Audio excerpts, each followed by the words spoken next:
Check. Is this thing on? Is this thing on? I hope it is. Hello, come in. How's everyone doing today? Hope everyone's doing good. Hope everybody's having an excellent Sunday.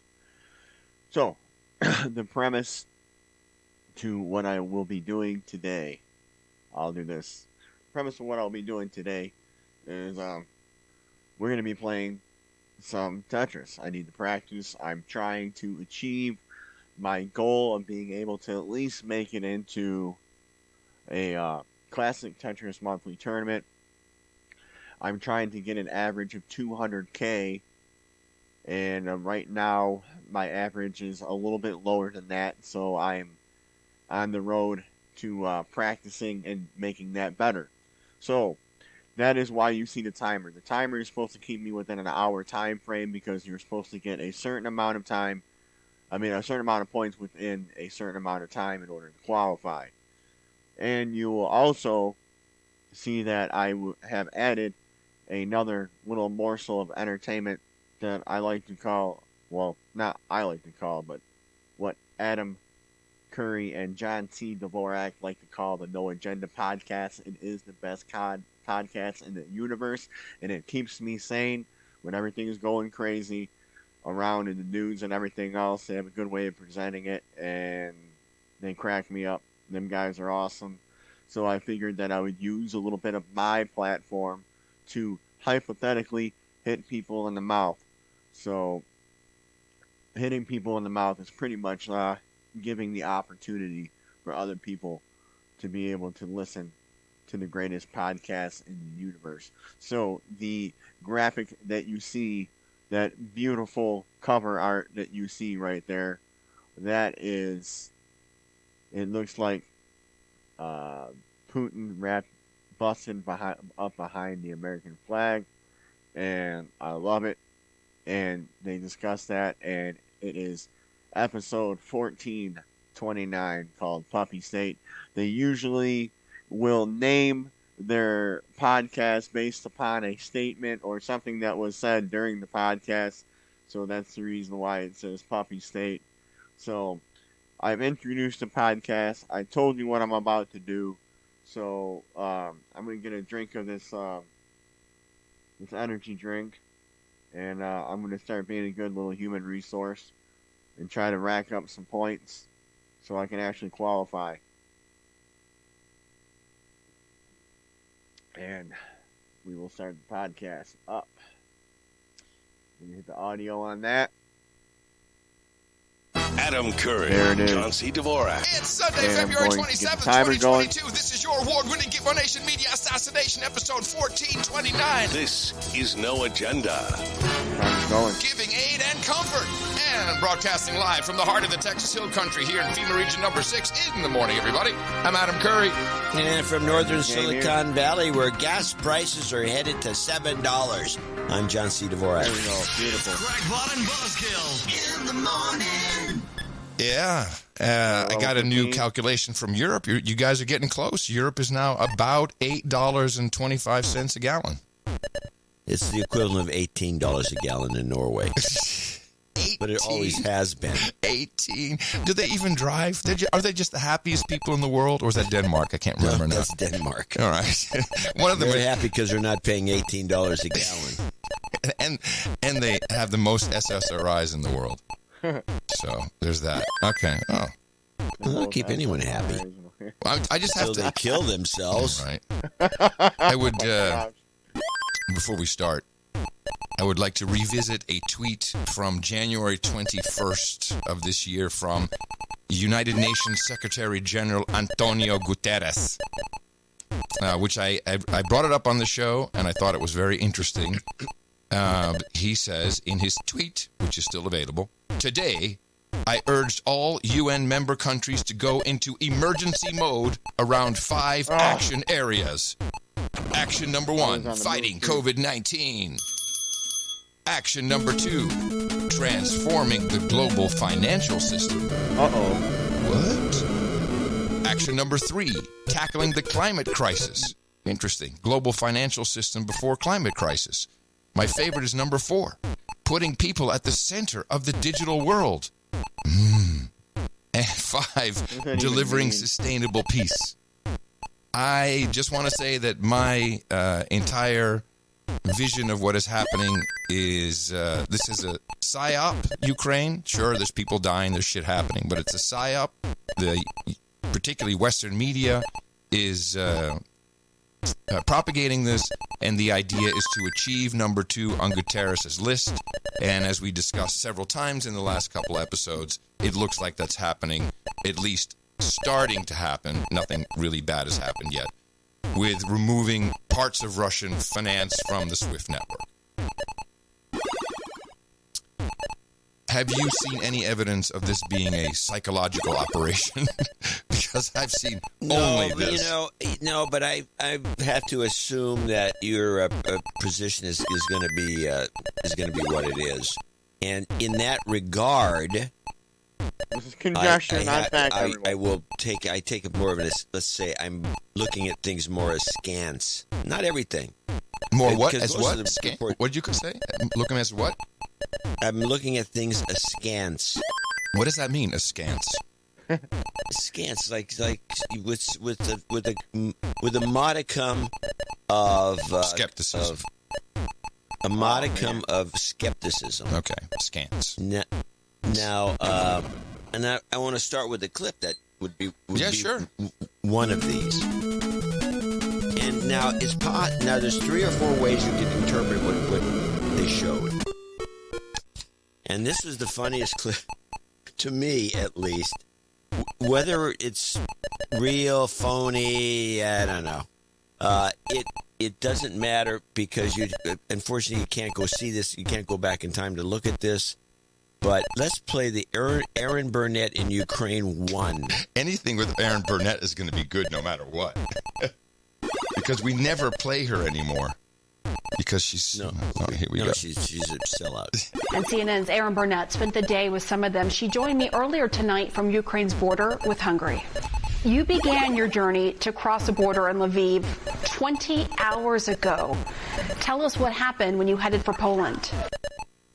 What? Now, I stop it here because you have to see Aaron Burnett in the middle of the night somewhere in the Ukraine and the look on her face. Yeah. She is not happy. She's not happy Now- being there, or she's not going to be happy with how she looked? No, well, there may be an element of that, but Okay. no, she does not look. She tells this harrowing story about going here 50 hours, having to get up and getting woken up, and going to a bomb shelter. A lot of stories, but she looks like why? And the look on her face is the same. The look on her face says, "Why am I here?" And so she gives this report. But now the problem, because thinking of New York terms, I'm going to just say, because we know CNN has done this before. What's the possibility? Wait, John? Weapons of mass destruction, aluminum tubes, yellow cake. I mean, I could go on forever. How about white helmets in Syria? I mean, weapons in Benghazi. Come on.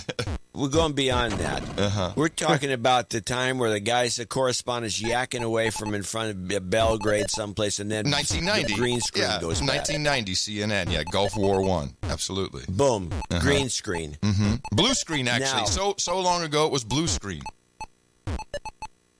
Yeah, it's funny. Yeah. That's an inside joke people don't get.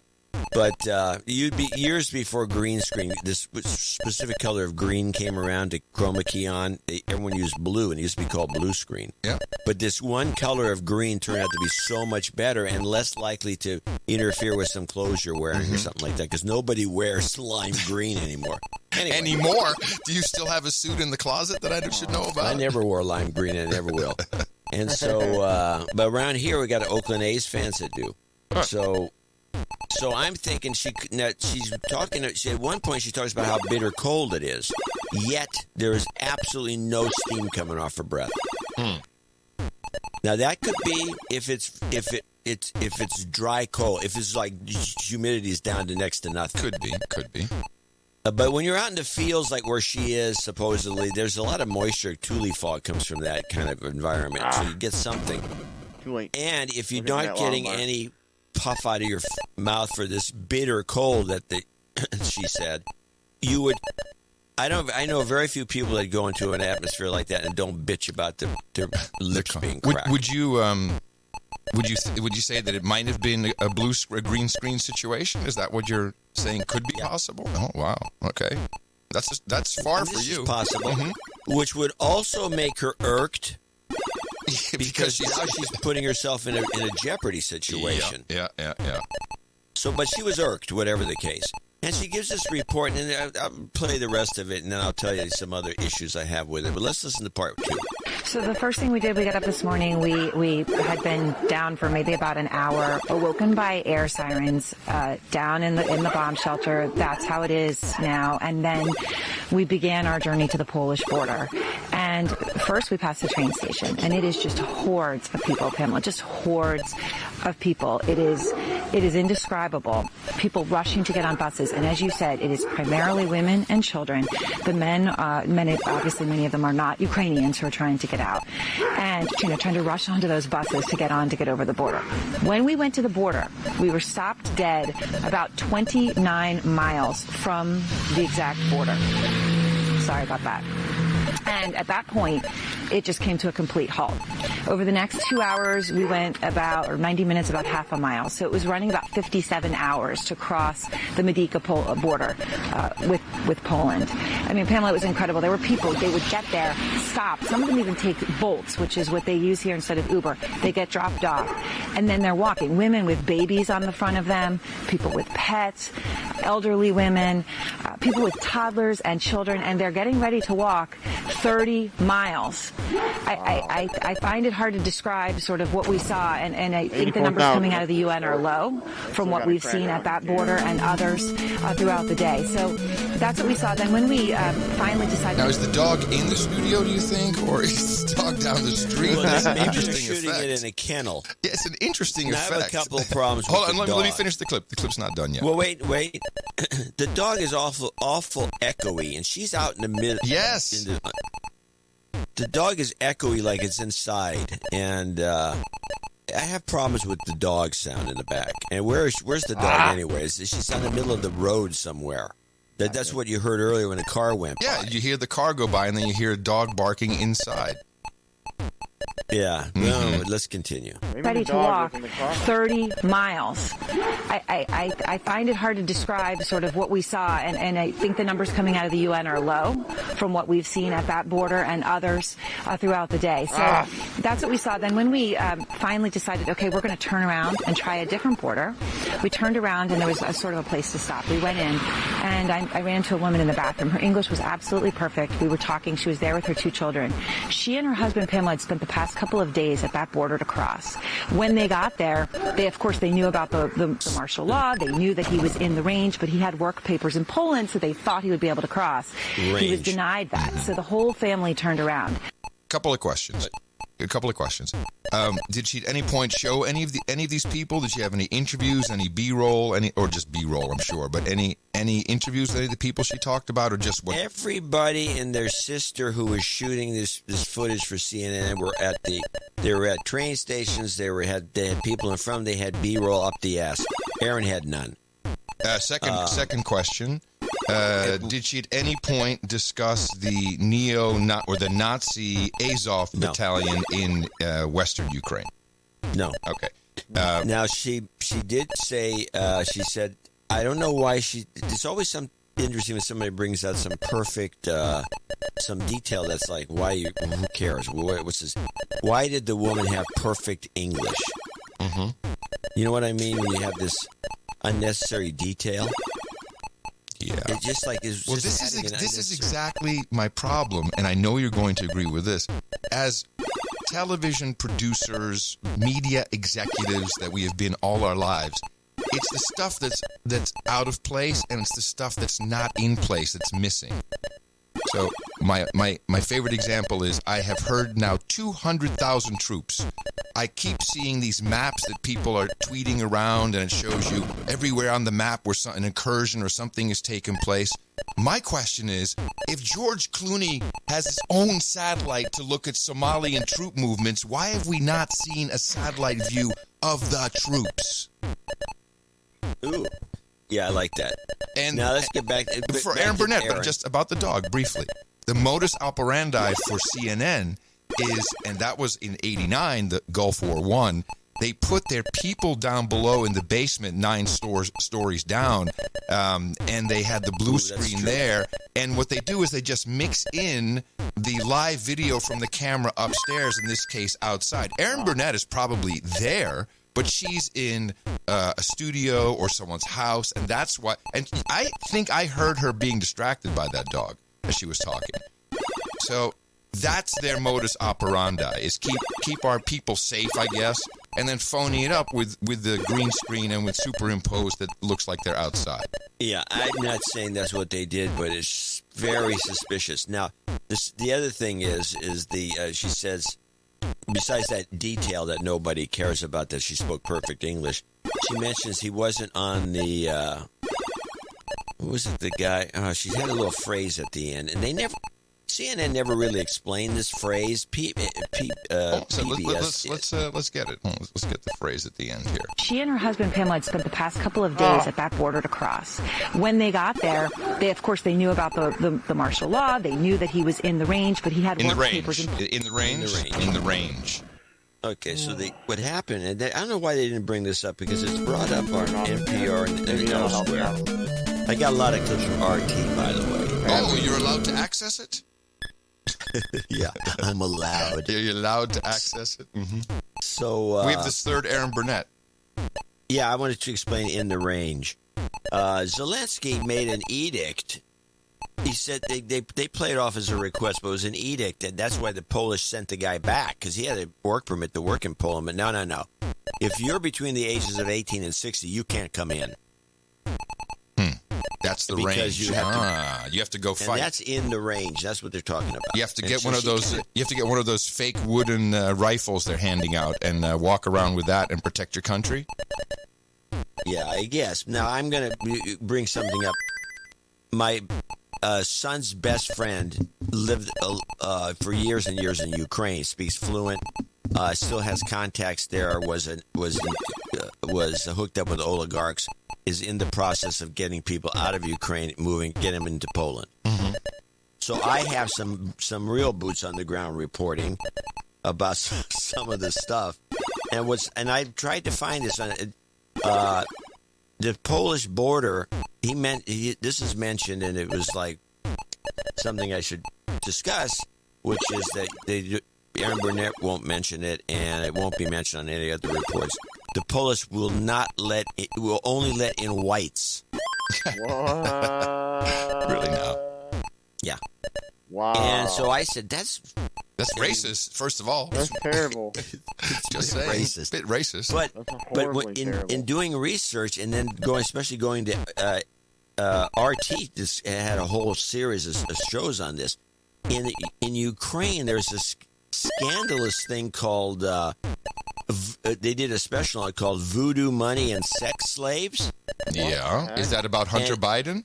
Could be. And so what's happened is that the Ukrainians have an incursion of Nigerian voodoo shamans that have brought in a bunch of fat hookers. And the place, and they showed these movies, and the place is crawling with these black whores. What? And they're all sex slaves, and they don't know what to do about it. Well, and so I was going to say they're the first ones who kind of freaked out with the Russians, and they headed to Poland, and they couldn't get in. And so Poland because the Polish wouldn't let any Arabs in. Did it have anything to do with the fact they were hookers, or was it just they were black hookers? I think it was the whole idea. It was the whole.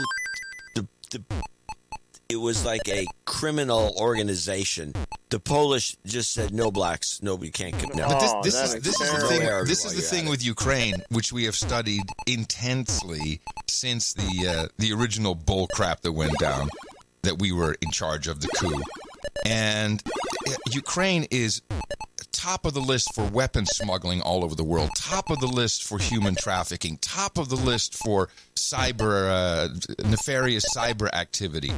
It's top of the list. I mean, my goodness, the Biden crime family got paid millions and millions and millions of dollars for whatever They was fit going right on. in. Yes, but that's Wow. so, of course. And lots of people are emailing, oh, man, I know you guys like to make light and make jokes about stuff, but think of the people. Yeah, I got it. The people in Ukraine, the people in Canada, the people in Australia. Everyone's suffering right now. But it's not to the extent that we're being told as far as I'm concerned. Are the people running away to Poland real? Yeah, of course. Yeah, and the footage of that is quite remarkable. That footage we have. That footage I see. I don't see the big invasion. Well, there's a couple of things. The invasion seems to be moving slowly, but there's the white thing that's going to come out eventually. They're going to be called a bunch of racists. You can count Only on when it's politically beneficial. Yeah. now then it will. the guns thing. They're giving guns away. That appears to be the fact. They're this again from right, but David. it's our guns, I believe. We're the ones sending them over. Well, they keep saying they're AK-47s, and he says they're mostly American weapons. Yeah, but the AK-47. Fully automatic. Yeah, you can get those here. That's the whole point. Fully automatic. Yeah. And he says, and they're just throwing them in the streets in these crates full of them. And remember, the pre-messaging was, oh, this will turn into guerrilla warfare. It's going to turn to guerrilla warfare. Yeah, if you throw crates of AK-47s full auto onto the street, you can imagine there will be some guerrilla warfare. Probably people killing themselves. Oh. He says that many of the Ukrainian gangs are grabbing most of the guns. So it's another fine thing about Ukraine. You want someone killed? I mean, Yugoslavia used to be the main place you'd call. No. Now you can. The Ukrainians, they're the best. Scooters, drive by. I know this from the Dutch crime country. And the final little tidbit is that I guess we had a couple no of realization that USA had a couple of secret bioweapons labs. Oh my goodness! This was my favorite. Nice. I'm gone down deep the rabbit hole, and look at all these bioweapons. It's about the bioweapons lab. It's about COVID. No. That's a distraction. That to me, I can't find any evidence of this being completely true, or even 50% true. Well, there's some documents that are interesting, but let's go back to get Aaron Burnett number 3 out of the way. I mean, it's just hard to even comprehend, Aaron, and you did a beautiful job describing what you have witnessed. I just am thinking of that image that you said of mothers holding their babies and walking 30 miles, a road to uncertainty, not knowing what lies ahead, perhaps leaving behind a husband, a father to fight in Ukraine. It is just unbelievable what is taking place right now in the humanitarian crisis. You are close to the Hungary border. Tell us more about what it is like where you are right now, Aaron. The Hungary border? What? Wait. That's what she said. But that's not where Lviv is. No, she's not there anymore. She moved. This story goes on forever, but I like the fact that this Pamela Brown calls it the Hungry border. Hungry hippo. But Lviv is not on the Hungary border. Did she move to a different spot? Yes, she did. She turned around. If you listen to the story, some of it was probably cut out because I cut it. But that's like. Down. But John, Lviv is like 150 miles south of where she. North of where. She's not in Lviv. She flipped around, drove around, and they found an entrance into Hungary with no long lines. Okay. And so Got it. And so she talks about this new. This is where people should be going. She says, never telling what road it's on or giving any real information. Thanks for nothing. But she says you should be headed to Hungary, not Poland, because Poland's where everyone's headed. And Hungary's also opened its borders, and probably with the same rules and regulations. And I'm sure there's no Nigerians allowed. And that was the end of the report. But it was silly. And Pamela Brown's show is the worst. I mean, it's like, I had to watch. Can't believe you watched it. On who, instead of getting an expert on Ukrainian affairs, she has a PhD student. Oh, really? And the student's going on about Putinism. So, and what I find myself doing, and this is now muscle memory, as of course I've been watching the coverage.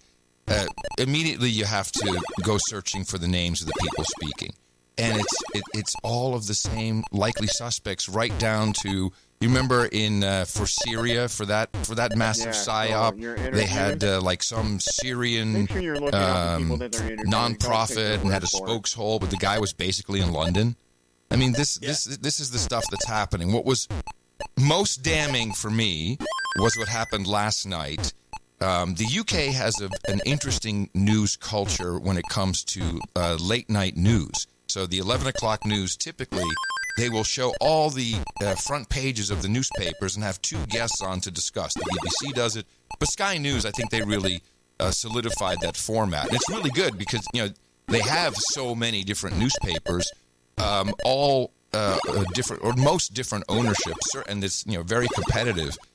But they all showed the same picture yesterday or last night. Taking a look at the headlines with me, the former Defence Minister, Anna Soubry, and the Daily Mail's Deputy Political Editor, John Stevens. They'll be with us from now until just before midnight. Evening to you both. We'll speak in a moment. We'll just check out those front pages for you. Of course, just one story is dominating. The Guardian proclaims Putin invades, picturing a woman with a bandaged head and blooded face after an airstrike. The same woman is on the front of the Metro, which likens President Putin to Hitler, with the headline, War in Europe. Likewise, the Mirror, their headline, Her blood, his hands.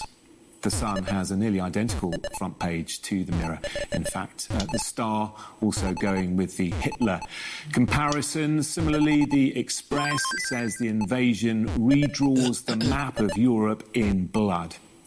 Yeah, unfortunately, the woman they used, and you've seen this picture, the woman with the bandaged head, she got those injuries during a 2018 gas explosion. So they already used her, and somehow they didn't put a little check mark next to her as don't use for the next crisis. So that woman's head, I saw that, and it was obviously shopped onto some other image, and it was really annoying that they're doing this. There's no reason for it. There's plenty of images if you want to dig stuff up. Yeah, but you know what? No, there isn't. There's a lot of I'm just going to make my case for the PSYOP. I'll go through the things relatively quickly, then we can move on. First of all, whenever Sean Penn goes to a country to do an interview with the leader, that's a PSYOP. Okay? He did it with Chavez, El Chapo, he was all over Haiti, and now he's on his way and he's doing a sit-down interview with Zelensky. Okay, fine. Hello, Sean. We've been waiting for you.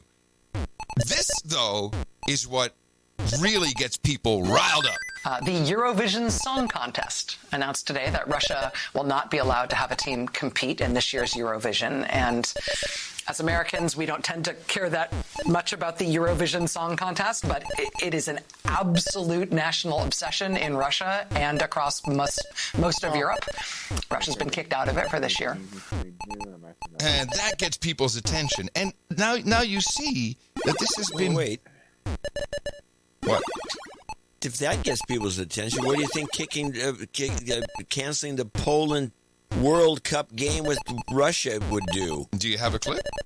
No, I don't. I'm just telling you that's what happened. I think it's in one of the clips. No, but this is... They cancel all the soccer games. So now, I mean, soccer seems to be bigger than Eurovision because soccer's year-round. Yes, but I don't have a clip of that either. But I'm just saying, the Snake Island, where, supposedly 130 troops were killed. That turns out to not be true. My favorite, which I think you've now seen, is the two MiGs doing a MiG in a dogfight getting shot out of the sky, and that it looks very clear to be from a flight simulator training video instead of real. There's I love the Chernobyl has fallen. Radiation spikes in the exclusion zone. Okay, fine.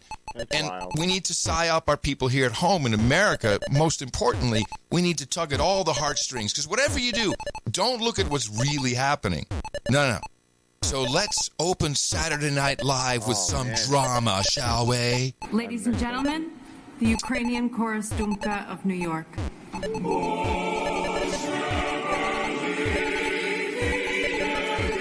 ridiculous.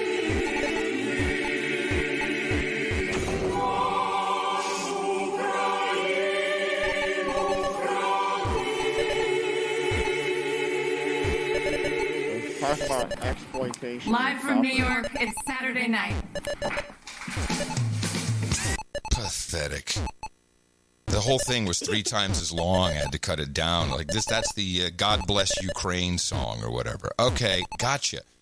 But for me, it was all solidified right down to what we're seeing, because most of the footage that shows any actual war stuff, and this is what I pay attention to, is not B-roll from established organizations. It's all cell phone footage. It's all videos that we really don't know where it came from. This is Bellingcat level stuff. Oh my goodness, another one with Russia, which has still not been resolved. Who actually shot the Malaysian airplane out of the sky? This thing has been going on for a long time. Oh, Russia, you're not in the G8 anymore. Oh, Russia, your athletes can't compete in the Olympics under Russia. Come on, this has been building, and then Hillary Clinton comes out. Hello, Hillary. Good to have you here. I'm going to play these series of clips, and I think it will show you what is going on for the United States people, how we're supposed to react to all of this. Well, Mika, I do think it's important to support both the Ukrainian military and then, depending upon what happens and how quickly events unfold, supporting those who are putting up resistance. But I want to make another point, which is that we have to also make sure that within our own country, we are calling out those people who are giving aid and comfort to Vladimir Putin. That's me. That's correct. Talking about what a genius he is, what a smart move it is. Haven't said that yet. Who are unfortunately being broadcast by Russian media, not only inside Russia, but in Europe, to demonstrate the division within our own country. I just published an article about the national security emergency for democracy, and it starts here at home, where we have to be much more united in the face of what is a very real threat. This is heartbreaking, but it's also dangerous. And I think it's time for what's left of the Republican Party that has any common sense, not just to say, okay, go help defend Ukraine against Putin, but to stand against those people in politics and government, in the media and elsewhere in our own country who are literally giving aid and comfort to an enemy of freedom and democracy. It can't continue, because it plays right into the ambitions of not just Putin, but also President Xi of China to undermine democracy. Hold on, stop. Now, I only just caught this. I never noticed that she did this, but a number of commentators are calling him President Xi instead of Xi. Good catch. And I didn't know that she was one of them. And I don't understand. Isn't that insulting? Wait, isn't that insulting? Didn't we learn that at some point, that saying she instead of Xi is an insult or means something else? No, I don't know. Maybe. All I know is I've started noticing the pronunciation change. They're always changing these pronunciations, especially of the letter X. Do you think it's code, like Kyiv? I think it's code. I don't know what it's like code Kyiv. for, but it's code. Yeah. Because it plays right into the ambitions of not just Putin, but also President Xi of China to undermine democracy, to literally divide and conquer the West without ever invading us, but by setting us against each other. So whenever I see or whenever I hear that she's swooping in, I pay attention, particularly when she writes something in the Atlantic. There she is. She's swooping in. All right, you nailed it. Yeah, oh yeah. What is this really about for Hillary Clinton? Is it about the poor people of Ukraine? No, I think it's political. Well, you warned about this in 2016, and here we are 6 years later. Russian disinformation has actually made it into mainstream media disinformation in America. It is now being replayed on Russian state television, and there are also quite a few opinion makers who clearly are parroting Russian disinformation every day, whether it's on cable. Who could you be talking about? What name example? Yeah, well, that's coming. It's members of Congress. How has this happened? Right. Well, I think it's happened because starting with the ascent of Trump, there has been, sadly, a total loss of spine and conscience among too many Republicans who at first saw no harm in echoing and parroting the kind of crazy stuff that Trump would say. I think they missed an opportunity. She should have added, and the unvaccinated. Also their fault. Totally against history, against common sense, as you know so well. And now they're kind of caught in a bit of a downward spiral where they're afraid to stand against even the most outrageous comments. There's also another element, which is these people are naive in such a dangerous way. They somehow believe that because Putin presents himself as a strong leader on behalf of certain values that are, anti-gay. Anti-gay? She forgot the acronym. Hillary, it's LGBTQIAPK+. It's not just anti-gay, woman. Oh, it's off point. As a strong leader on behalf of certain values that are, anti-gay, that are anti, freedom and democracy, that's so messy, that somehow, that corresponds with the views of certain members and elements of the Republican Party. They could not be more mistaken. This man is not. Yeah. Oh, yeah. You could not be more mistaken. She cracks up. Let's see if we can analyze what happened there. Are, anti-gay, that are anti, freedom and democracy, that's so messy, that somehow, that corresponds with the views of certain members and elements of the Republican Party. They could not be more mistaken. This man is not, he takes no prisoners. So they could not be more mistaken. And then she cracks up. Maybe because she knows Putin is a gay icon. Everybody knows that. He is. That shirt off, on the bareback on the horse. The boys love it. The boy. Yeah, the Russian bear. Exactly. Not, he takes no prisoners. He kills them. He poisons them. He imprisons them. Oh, whatever. He poisons them. And I think the naivete. That was fantastic. He takes no poisons them.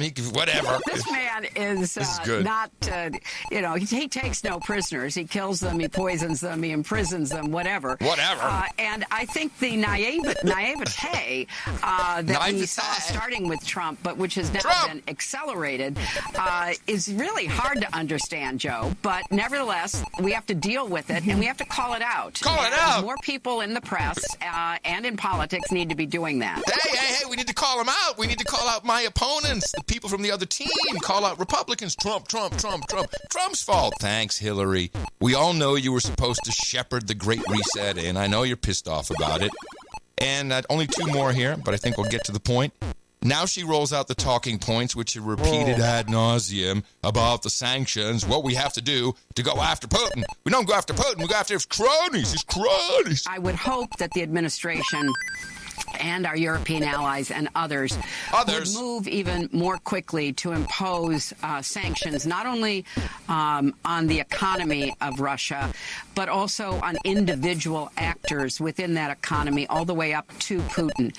I think that the only pressure that Putin would respond to, or that could have any kind of impact on his thinking, would be those who he relies on to launder his money, to keep the funding going into his secret accounts robust. We've got to go after those oligarchs who are supporting Putin financially. They need to pay a price, whether their yachts are seized or their homes are seized or whatever it might be, to get their attention. This is a critical moment, and we've got to try to bring maximum pressure on Putin as quickly as possible. Pay attention to the confiscate the yachts and houses. That's the talking point. We got to get rid of the oligarchs, the horrible Russians that are putting money into Putin's secret accounts. Okay, Hillary. A little bit of evidence would have been helpful. And this final clip, so this final clip seals the deal for me because she's done it before. She set it all up in the state when she was Secretary of State. She is literally calling on war. She's calling on cyber war. And in context of the repeal of the Smith-Mundt Act, this is what's happening right now to certainly United States citizens, but the entire West. I'm convinced the British MI6 is running most of it. That's why you see all these Brits on television with their analysis. They're the ones that started it.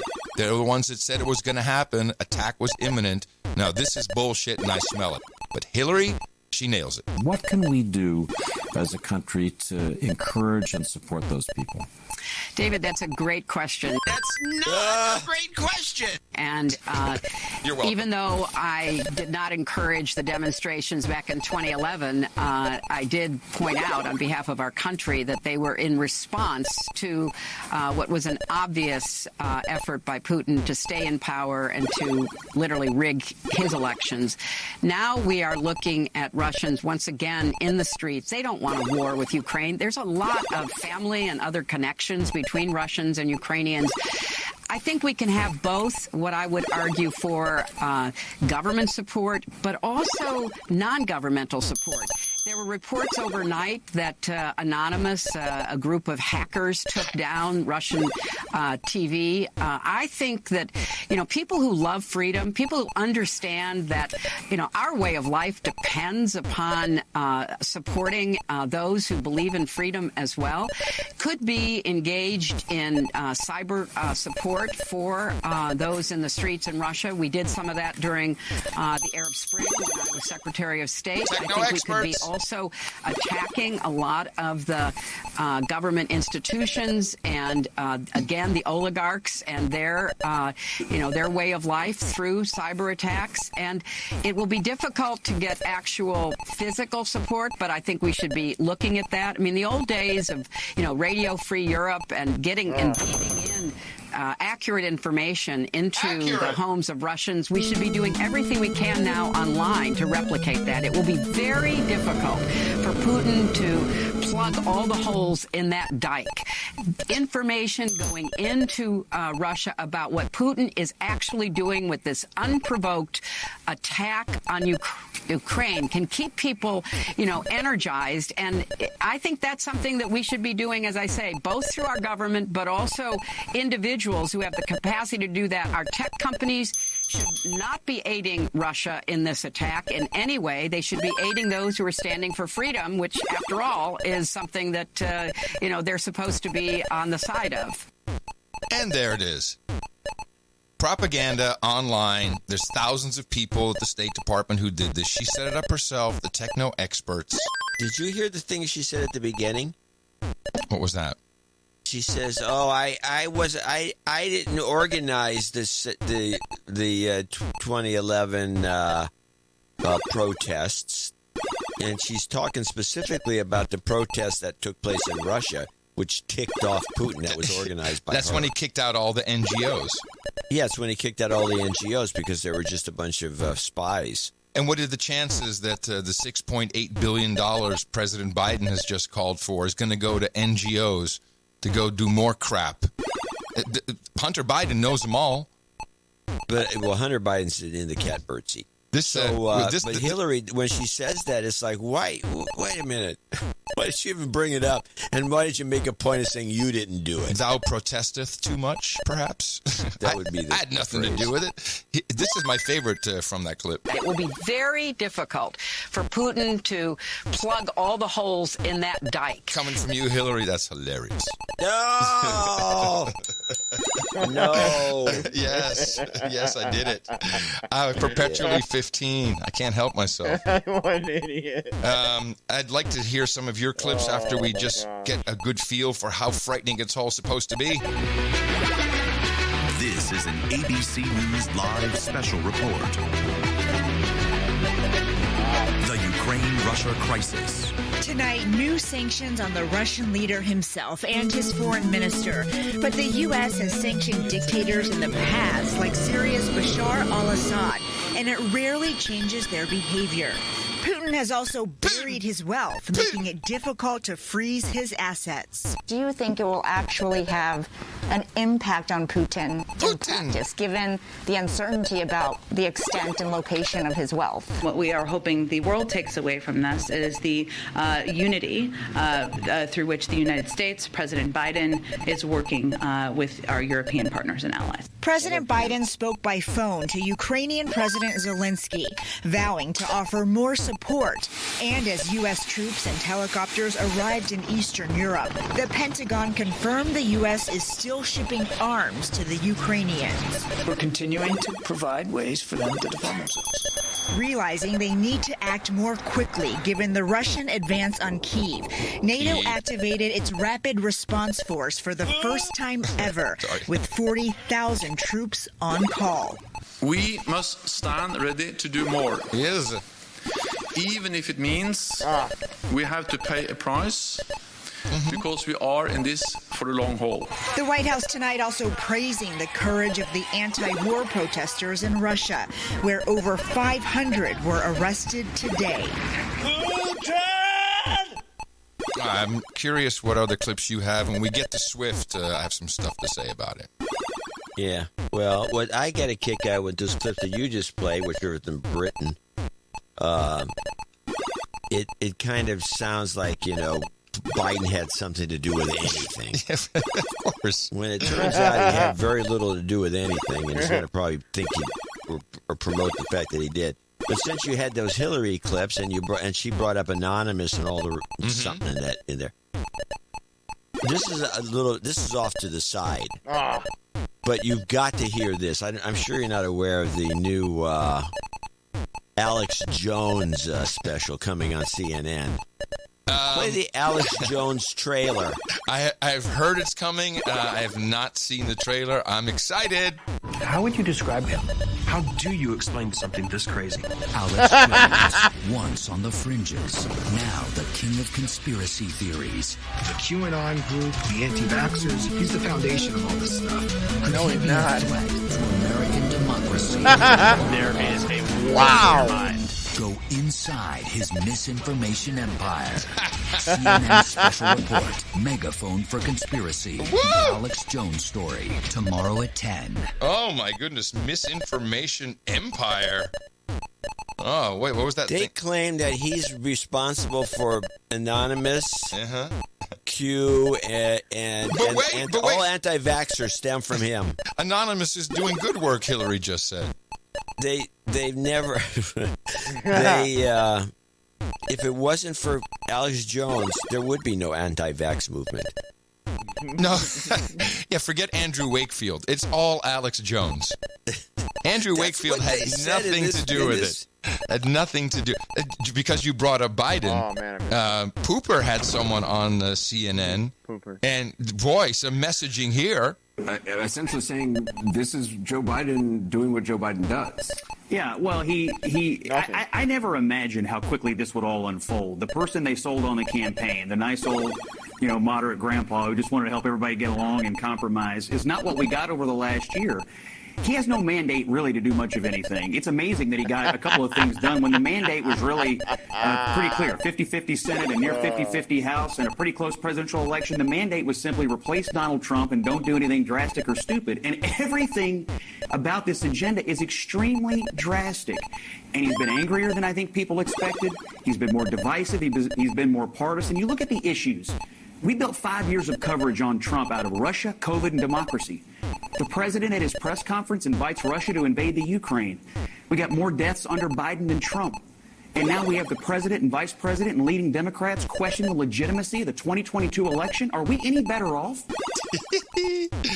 Yeah, sounds like the media are the a-holes in this bag. Well, they are.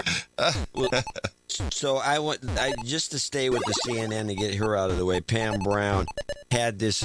They have their military experts, ex-Air Force colonel. Oh, I have this. This guy was everywhere. Oh, dang it. Is this what's his face? Steve Ganyard? I don't know what his name is. Okay. But listen to this. This is kind of funny because he's just making it up as he goes along, or he's being told what to say by some intelligence organization. He's hardly an independent. If this is Steve Ganyard, he's ex-CIA too. I don't know if it was Ganyard. I don't think it was. Okay. But just play him. But also, are you surprised that we haven't seen more of a full-fledged assault on the capital city? Well, I think that's a great question, Pamela. When you look at the types of things that have gone on here, it's basically a situation where we've got the precursors to an invasion or to a further escalation in violence. So the airbase that was hit is a little bit further south than this dot, but I'm just putting that on there for visual effect. That airbase that we had in the earlier reports, that was the one that lit up the sky with the explosions of the fuel storage tanks at the Vasilev Air Base. That is something that all of these, it's very symptomatic, let's say, of all of the things that can happen as part of this stage of the invasion process. Now, as far as what will happen next, what I would expect them to do is to go in and try to hit as many of the basic bridge links that you have right through here. What that does is it cuts communication off. And what they'll also do is they'll try to perhaps couple that with cyber attacks on specific Ukrainian entities. They've done some of that already, but we haven't seen too much of that, at least not as much as we expected. Oh, hold on a second. Let me see if it's the same guy, John. No, I don't think it is. Well, let me see. Let me just listen to the voice. We'll know. And he's blinded by his inability to see the determination and resolve of the Ukrainians who will have... No, not at all. Okay. So this guy's talking about blown up bridges. And yeah, that's the bridge from Crimea. Somehow cuts communications. I guess they got wires going over the bridge. And yeah, sure. Tin can and a string. Yeah, and he's on board with Hillary's plan. And yeah, they'd cyber him to death, even though the Ukraine, if any country has more cyber capability to be to cause damage, it would be Ukraine more than Russia, as far as I can tell. But that's okay. Let's go to RT, where we can get.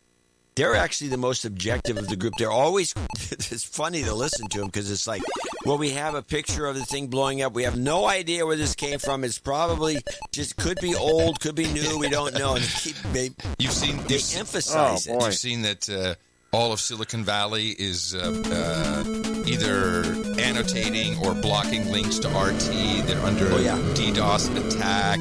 They're being called out as misinformation agents. I mean, RT, by the way, Max Kaiser, huge Russian disinfo agent right there, his RT show. What is... Please. That guy, I mean, he's carrying water for Putin. Well, I actually have here, play RT block to get a little of that. Okay, hold on. YouTube has blocked access to RT videos in Ukraine and disabled the monetization of all RT channels. This comes after several European countries took our broadcasts off the air. And earlier on Saturday, Australian TV service Foxtel announced that it will no longer distribute RT due to the situation in Ukraine. This is an outrage they're doing this. So we're not allowed to read that or watch anything with maybe a counter opinion. It's outrageous that Americans accept this. It's outrageous. I agree. What's wrong with... What are you afraid of? What are you afraid we're going to learn? What are you afraid of? Yeah. It's going to screw up your plans for the total psyop here at home? Mm-hmm. Uh-huh. So let's listen to some of the coverage. Yeah. And we get to see where most of some of the action is really coming from. And this is the Vandalier. Oh, my goodness. Yes. I have a clip of her, too. Okay, what do you got? Well, I got there's a bunch of clips of her in these clips. This is Vandalier. The Vandalier. Von der Leyen.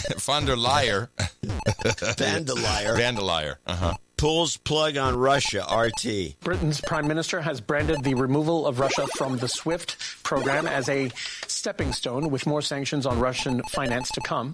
This comes after the president of the European Commission confirmed the EU and Western allies would freeze the assets of the Central Russian Bank and disconnect select Russian banks from SWIFT, a major tool for being able to operate in the international transaction system. RT's Paul Sleer has more. It certainly is very significant. If you remember, there has been some discussion between European capitals for quite some time now as to whether or not remove Russia from the SWIFT international monetary system. The UK has already made that move, and we're now hearing from the European Commission President, Ursula von der Leyen, and saying that they are now moving ahead and disconnecting some Russian banks from SWIFT so that they won't be able to operate globally. It was issued as part of a joint statement that was signed off on by the European Union, the United Kingdom, the United States, and Canada. Take a listen. I will now propose to EU leaders the following measures. First, we commit to ensuring that a certain number of Russian banks are removed from SWIFT. This will ensure that these banks are disconnected from the international financial system and harm their ability to operate globally. Second, we will stop Putin from using his war chest. We will paralyze the assets of Russia's central bank. This will freeze its transactions, and it will made it impossible for the central bank to liquidate assets. Shall we circle back around to that after you're finished with these clips so I can do my Swift stuff? Sure. Okay. Let's go to the second part of this, which is this is interesting. You know what a golden passport is? I do, actually. I think that's in several countries you can buy citizenship. Is that it? You used to be able to do that in Canada, too. You can do it in El Salvador with a Bitcoin. You can... I guess it was a scandalous situation, and Van der Leyen's putting a stop to it. Here is part 2. Now, she went on to also say that they were looking at limiting the sale of citizenship. In other words, what is known as golden passports that allows wealthy Russian businessmen who are connected to the Russian government become citizens of European countries and in that way gain access to Europe's financial markets. We will work to prohibit Russian oligarchs from using their financial assets on our markets. All of these measures will significantly harm Putin's ability to finance his war. This coming week, there will be a transatlantic task force that will be set up, whose primary goal will be to ensure the effective implementation of these financial sanctions by identifying and freezing the assets of sanctioned individuals and companies that exist within European jurisdiction. The organization will also set up coordination against disinformation and hybrid warfare. All of this coming on the back of the UK Prime Minister Boris Johnson announcing that the UK will now accept refugees from Ukraine. Oh, add that to the mix. Yeah, add that to the mix. And by the way, you notice there's very little mention of Biden having anything to do with this. This is an EU thing. Well, okay. I'll wait. Well, let's go to part 3, and then you can go on with your Vandalier stuff. Vandalier. Yes. Economist Richard Wolff claims that barring Russia from the SWIFT banking system would cause huge financial problems worldwide. In a global world, more globally interconnected than ever before, if you block the SWIFT system, you are declaring a kind of economic warfare that will damage and destroy all kinds of economic relationships. The reason Mr. Schultz in Germany did not want and stopped the attempt to freeze Russia out of SWIFT was because it would throw the price of oil and gas up into the roof. beyond what it has already been because you couldn't pay Russia for the oil and gas through SWIFT and they wouldn't send it anymore and no one knows where that's going to go. So if they do that, if they actually go through with that, they will disrupt global trade. They will drive inflation through the roof. And let me remind everyone, Russia, China, Iran, and many other countries don't like the domination the United States has over the SWIFT system, and it really is only a matter of time before there are multiple systems. So this would be a very dangerous step because it would accelerate the end of the SWIFT monopoly. Good clip. Who was that guy? This is a guy, I think his name's Wolf. They introduced him. But he's been on a lot of stuff. He's an American commentator that you don't see that much because no wonder he's got the wrong commentary. He goes against the grain of the narrative. Yes, he is obviously giving aid and comfort to Putin. He's aid and comfort, by telling us the truth of the matter. Yeah. By telling us, or revealing at least his version of it. Mm-hmm. This is giving aid and comfort. This is ridiculous what they're doing to cut down the information flow. All right, I'm going to focus on this for just a second or two here. More than that. So this was already rumored. We talked about it, I think, 2 shows ago, that they were talking about cutting Russia off from SWIFT. I'm going to explain what that means. But first, before this, and it happened really quickly because I think this was only Friday when President Biden said this. There is also a communication issue here on talking about sanctions and what they're meant to do and how they have been talked about. Some confusion. Take a listen. We've said all along that these are going to be crippling sanctions. If you pull the trigger on that deterrent, well, then it doesn't exist anymore as a deterrent. The purpose of the sanctions has always been and continues to be deterrence. No one expected the sanctions to prevent anything from happening. So they fucked up messaging, or I should say Kamala did. My God, they must hate her.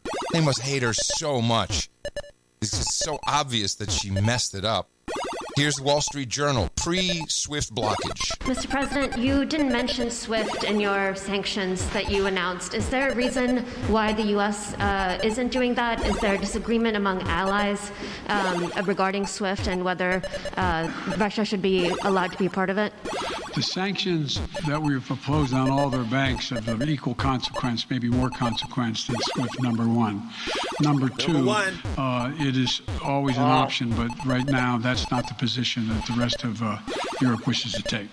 So that's not the position the rest of Europe wishes to take. And that changed really quickly. And I'm going to play the full van der Leyen comments, which is it's only $1.50. But we'll just have to stop and just comment on a few of the things she said. By the way, she's about 3 feet tall.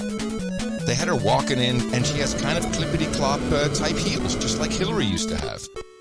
She has nice hairdo too. Oh, she's got the dynamite shit that Pierre in Paris does. You know, that's who they all go and visit. Yeah, Pierre, that guy.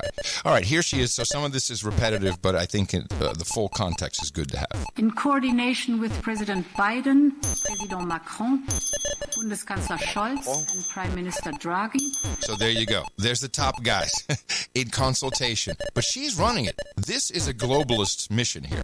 As well as I agree. That's why I think it was kind of emphasized that Biden. That's why I was emphasizing Biden was kind of left out of the picture, because I think it is a global. This is a globalist move, and they say, okay, if you don't want to do SWIFT, we're going to do it. We're letting you know. Yep, exactly right. In coordination with President Biden, President Macron, Bundeskanzler Scholz, and Prime Minister Draghi, as well as Prime Minister Trudeau and Prime Minister Johnson, we considered a significant tightening of our international response. The European Union and its partners are working to cripple Putin's ability to finance his war machine. I will now propose to EU leaders the following measures. First, we commit to ensuring that a certain number of Russian banks are removed from SWIFT. This will ensure that these banks are disconnected from the international financial system and harm their ability to operate globally. SWIFT is the world's dominant global interbank payment system. Cutting banks off will stop them from conducting most of their financial transactions worldwide and effectively block Russian exports and imports. Second, we will stop Putin from using his war chest. We will paralyze the assets of Russia's central bank. This will freeze its transactions, and it made it impossible for the central bank to liquidate assets. This is actually a big deal because the way you pay for your military, the way we pay for it, is by printing money. And so when you freeze the central bank of Russia, and she says they cannot liquidate their assets, what she's saying is they can't sell their dollars because they will be disconnected from this. And how that works, I'll explain. They'll be disconnected from the system. That's critical. That's a critical blow. And finally, we will work to prohibit Russian oligarchs from using their financial assets on our markets. All of these measures will significantly harm Putin's ability to finance his war. And they will have an severely eroding impact on his economy. Putin embarked on a path aiming to destroy Ukraine. But what he's also doing, in fact, is destroying the future of his own country. And now that was interesting because that was kind of the narrative previously, like, oh, he should focus on his people. They have COVID, but they can't use that anymore because they had to get rid of COVID. So COVID is not just gone, it's over. We don't really need to talk about it. But we still want to tell you, oh, Russian people, we feel bad for you, but not really.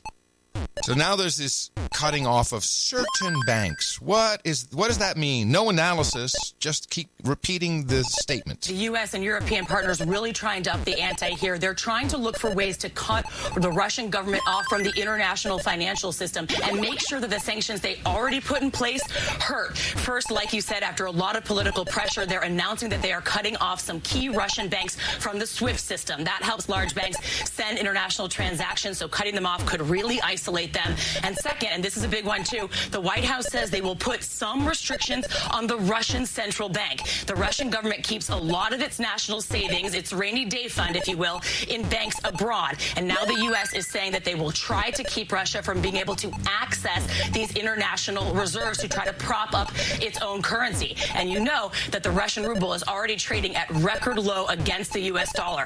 And last, the U.S. and these countries announcing a new task force. It's going to look for and potentially seize material assets. Think jets, yachts, fancy homes of some of those Russian elites that have already been sanctioned. Okay. So if you look at the list of these banks, I'll explain the SWIFT system as I understand it. The SWIFT system is really just an intranet. It's for communicating transactions, and it's just the messages. There's no money or no coins or dollars being sent through the SWIFT network. It's a messaging system, yes. It's what they call a messaging system, and it does, I think, it's some astronomical amount of 8 billion messages per month or something. It's crazy. And it's not a U.S. product, although we are one of the most important members. It is owned by the member banks. It's headquartered in Belgium. It was started in the U.K. And the way it works of these 2,000 or so banks that are connected to it, when you want to send dollars, is what's important here, from one country to the other, from one bank to the other, since you're not sending money, every bank has an account with all the other banks. So the message will go through the system saying, okay, you've got to transfer $100 million from this account to that account, and they'll literally take it from box 1 on their end and put it in box 2, and the bank in the U.S.'s example does the reverse. So and just so it should be noted, it doesn't have to be $100 million.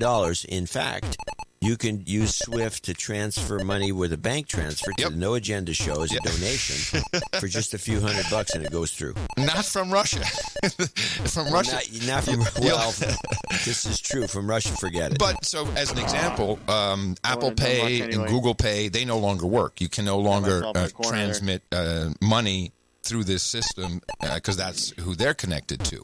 But when you look at the list, you'll notice that the banks that work directly with the energy sector, they have not been cut off. because Surprise. the EU, before this all went down, bought $700 million worth of energy, mainly gas. So they were prepared for this. They will still be, so when they say imports and exports, that's bullshit. They will still be able to purchase gas. So there's some gaming going on here, and only the people who take the time to look at it will understand. Now, the SWIFT system, just as an aside, is a problem because George Bush and the NSA and CIA were called to task by the New York Times, actually, because they had the terrorist finance tracking program in place on SWIFT, and they were spying on all of the international payments. They got caught, and that became, an international scandal. SWIFT actually was kind of in trouble at the time. Remember, the Europeans wanted to start their own network, and they did. But doing this is very risky. If they cut off the energy part, then I believe that we can speak of the trigger for the Great Reset. And it's become clear to me now what the whole idea is. I go back to the UN Secretary General who said, right now, we have to transform the global financial system, and after that, we're going to tackle climate change. It's kind of, they're related, and it's happening in reverse order, but I believe the plan is to skyrocket energy prices. European natural gas already up 60% just because of this incursion, whatever the heck it is. It also dawned on me why in the Netherlands, it's so simple that I couldn't figure it out. So many people have EVs in the Netherlands. And the growth has been exponential, and they're not Teslas. They're small cars with batteries that have, limited range, but enough for a smaller country. And I finally understand it's because they literally cannot afford the gas. Now, gas is already going to be sparse, and, whatever happens in Ukraine, that's a major throughput for the gas itself, with Nord Stream 2 not available or capable. The prices are going to go, I think the price is going to go up so much that people will not even be able to charge their EVs at a certain point. They're going into lockdown over climate change. Whatever this energy price is, they are trying to screw it up. Now the Fed doesn't have to raise interest rates. We need to print money because we're at war. They're extending the death knell of our current, and it's my opinion, of our current financial system. And they had to, because it's completely out of whack. And I think that now they're just going to say, you know what, screw it. This is all Trump's fault. Our prices are out of control. We got to get to wind as soon as possible and solar. But we have to get rid of this nasty-ass petrodollar, because that is the plan. If oil is no longer desired, then what does that do to the petrodollar? It's not important anymore as the world's reserve currency for exactly the way it's being used now in a blackmail scheme, saying, hey, you better shut up or we'll turn off these other banks, and then you won't be able to sell your stuff because it's all priced in euro or dollars. And then we see who wins. Is it Xi, who comes out with his digital renminbi? Can the Federal Reserve still throw a central bank digital currency into the mix? I think we're at the cusp. I think this is exactly where it is. And let me just add to that. Hair on fire. Yeah, my hair's on fire. I've been looking at basically all the financial moves, but you've got this. Here's what I did. I went searching for transform the global financial system. That's what Guterres tweeted, and I find top hit for that is and literally here's the article title: UN-backed banker alliance announces green plan to transform the global financial system. And this is a bunch of bankers. I'll give you the names in a moment. And they started the Glasgow Financial Alliance for Net Zero, GFANZ, which has been around. And lo and behold, there's a pledge here, and it's for all people in financial companies and organizations to pledge that every investment they do, everything they advise their customers will be about net zero 2050 or before, as soon as possible. It's a dire emergency, and they're signing pledges that they will do this. And who is at the head of this club? Mark Carney. He's the co-chair. He's the former Bank of England, their Federal Reserve chairman. Mike Bloomberg. Oh yeah, he's right there, and I think he's there to make sure China is in on the mix. And then we have the CEOs of the following banks: Allianz, Aviva, AXA, Banco Santander, Banco Colombia, Bank of America. Oh, there's the Fink, Larry Fink, BlackRock, CEO of Citibank. I mean, they are out to ruin the petrodollar, whether it's by making it impossible to pay for petroleum products with the dollar, or whether it's just by removing petroleum products altogether. It won't be necessary. So there's got to be someone with the plan, and I really think the way they love what China does, they might want that digital renminbi to be the new world reserve currency. And that's not necessarily the government, that's the banks. Hair on fire, / Well, I'm sorry you feel that way. Why would you be sorry I feel that way? It's a great time to be a Bitcoiner. I'm happy about this. Okay, well, that's good. All right. Well, you have nothing to say about that? You have nothing to say about that. I just... You could say you don't agree with it. These guys can pull this off. Well, just a little bit of feedback would be nice. You don't have to agree with me. I'm just curious if you see that. I'm not disagreeing with you, and I'm not agreeing with you. I'm not. I don't have any comment on that because it's nothing. It's not in my wheelhouse. I don't think the world's coming to an end, or these guys. I know that they're always wanting to do this and they want to do that, and then they die because they die of old age. You only have so many years. That is annoying. That is annoying. And then they drop dead. And they don't get it done. And the next guy comes along with some other idea, and they never quite get it. They never quite pull it off, even though they always want to. And that's what I'm saying here. Okay. I have one other clip about the sanctions, just to show you that how much theater this is. And Matt Lee is back. He had a little relapse there, where you had clips that you didn't even put him in the clip on the last show. No, he's back now, and Ned handed out a list of exemptions to the sanctions. Because there's not just financial sanctions, there's sanctions about who can meet with who. I don't know if I can actually call Sir Gene. It may be illegal by the sanctions, but they have made a number of carve-outs, and Matt Lee was trying to get Ned to just admit this is a scam. Because I think I asked the wrong question. I should have, instead of asking you what is exempted, because I've seen the list of exemptions, and it's frankly huge. Can you give us an example of the kinds of talks that now are no longer going to take place?